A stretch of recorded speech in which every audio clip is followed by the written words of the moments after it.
Started, I'd like to welcome Patrick Cantlay to the interview room here at the WM Phoenix Open. Patrick, thanks for taking a few minutes. It's always nice to have you. You're making your second start and quite the successful first start here last year with the runner-up finish.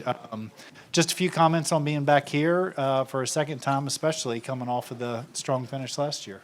Yeah, thanks. Course seems to be in great shape. It should be, I think, a little colder this year than last year. Last year, if I remember right, was a little warmer and ideal conditions. So the course, with the greens being firm, may play a little tougher this year, but should be a good test.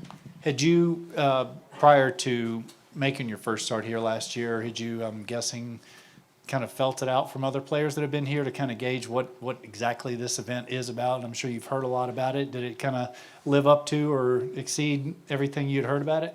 Yeah, definitely. I mean, this week's a party for everyone except us, and we're at work, which is great. It'd be weird if every event was like this, but it's great that we have events like this, and there's so many people in the area that come out and support the event and have a good time and watch just a little golf.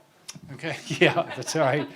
One last question, and then we'll take a few questions from you guys. You're making your fourth start of the season, runner-up finish in your first at Shriners, and I guess haven't played since American Express, so a few weeks off. Just kind of bring us up to speed on how you're feeling about your game and what you're confident with. Yeah, I feel good.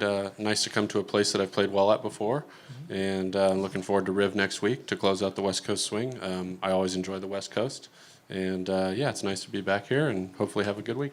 Okay, well, with that, we'll take a few questions. We've got microphones, so if you'll just pop your hand up, we'll get, okay, start in the back, and then we'll come up here to Gary. Patrick, there's been a lot of advancements in the TV broadcast recently with CBS doing mid-round interviews. Would that ever be something that you'd be interested in doing? Yeah, I saw that. That's been great. Probably not something for me, but I think it's great that those guys who want to do it are able to give those insights while they're out there playing. And same thing with the Netflix show. I noticed you weren't a participant this year. Are you going to watch it? Do you have any interest in doing it next year? I don't know. I'll see about if I want to do it next year. I haven't watched it yet, so you know, I might take a look at it, but it's not too high on my priority list. Thank you. Gary? You may have been asked this at Amex, but since last season, any significant